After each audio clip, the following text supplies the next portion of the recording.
Hey guys! Welcome to another episode of Bedtime Stories with May. Today, I'm gonna tell you a story about frogs. Are you ready for your story? So here goes. Once upon a time, there was a family of frogs living in a large pond. 2 adult frogs and their children, a male and female teenage frog. They were living very happily at this pond until one day there was a bad drought and the sun has dried up all the water in their pond. So they hurriedly discuss and strategize among themselves, for they need to find a new water source really quickly. So Mummy Frog says, this is what we're going to do, children. The 2 adult frogs will venture off to the more dangerous part of the valley and we will hunt for a new water source there. While you 2 children venture around this area that's safer, and the moment you find a water source, one of you would stay there and the other one will come back to this spot. At sundown, we will reconvene and we will decide which water spot would be better for us. So the children say, okay, they understood the instruction and hurriedly they split ways and on with their mission. Very quickly, the 2 teenage children found their new water source. It was actually a well. The sister frog says, oh look brother, I found a well, I found a pond and it has a lot of water, so this should be our water source. This was what Mummy said that we should do and I will stay here. But the brother frog says, wait, hang on a minute. This doesn't look anything like the pond that we used to live in. And what if this water source dries up? How are we going to jump out of this well? Let's roam around a little bit more and see what we can come up with. Maybe we will find another place that looks something like the home that we enjoyed so much before. The sister frog got really annoyed and said that, but I am doing the right thing. This is what Mummy said I should do.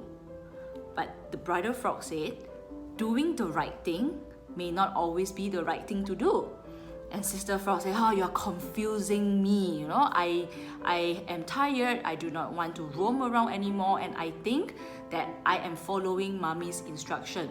This is the right thing that I need to do. I'm doing what is right. And then in she goes. She jumped into the well. And brother frog is just feeling really helpless because she can't jump back out. So he went back to the old pond, waited for the parents and updated them about the situation, what happened with the sister. Hurriedly, they went back to the well and sister frog is still inside. The parents frog said, try as hard as possible to jump out. The water level is not too high yet. So please try your best to jump out. We will also help you. But the sister frog is still annoyed and frustrated. She doesn't understand what she did wrong. She just kept saying, but I am doing what is right. You told me to find a new water source. You should be thanking me and glorifying me for doing exactly as per your instruction. Why is it now that everyone is looking so confused and concerned? Isn't this what I am supposed to do? So after a long time of arguing, it was late and dark, the other frogs decided that they have to leave her there because it's not safe anymore for them to be around. So unfortunately, that is the morbid end of the tale where the reflection point comes in. So let's think about it a moment here. This is a story about doing the right thing versus doing what is right. Oftentimes, society has groomed us, our upbringing probably has also groomed us to believe that we need to follow instructions, we need to conform to doing a certain things, that is the honest thing to do, that is the truthful thing to do sometimes, that is, well, basically doing what is right, following a process, for example. But oftentimes, especially in the story that I've just shared with you, doing what is right may not be the right thing to do. Circumstances change. Consequences of doing what is right may not be worth sacrificing.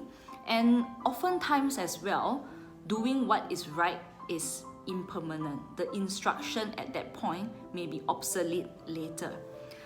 I reflected on a story that I just heard a couple of hours ago in one of our management call, where an accountant A versus accountant B. There was a situation where a particular paperwork needs to be processed fairly quickly because there will be commercial circumstances if they miss the deadline.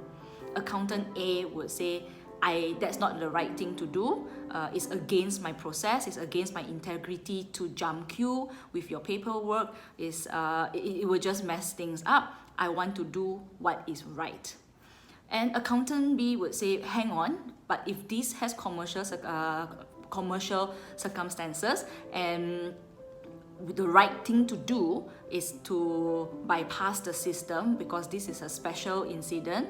It will cost the company a lot of money, and it will also jeopardize the relationship with the future partners. So doing what is right versus doing the right thing sometimes comes with commercial circumstances, some sacrifices that we need to make. I leave it to you at that to reflect. Do we truly understand the situations we are in sometimes? Whether are we just doing what is right because that is the expected outcome? Or are we doing the right thing? We are doing the right thing because we consider many different angles of the circumstances of taking that action. Okay? As always, we will end an episode with a gratitude exercise. So I will ask you to think of a moment today that you feel very grateful.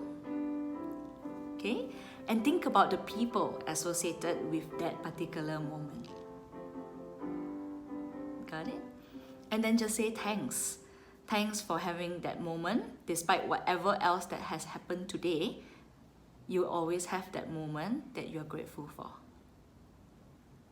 With that, my friends, I bid you good night and stay tuned tomorrow for another episode of Bedtime Stories with May. Bye!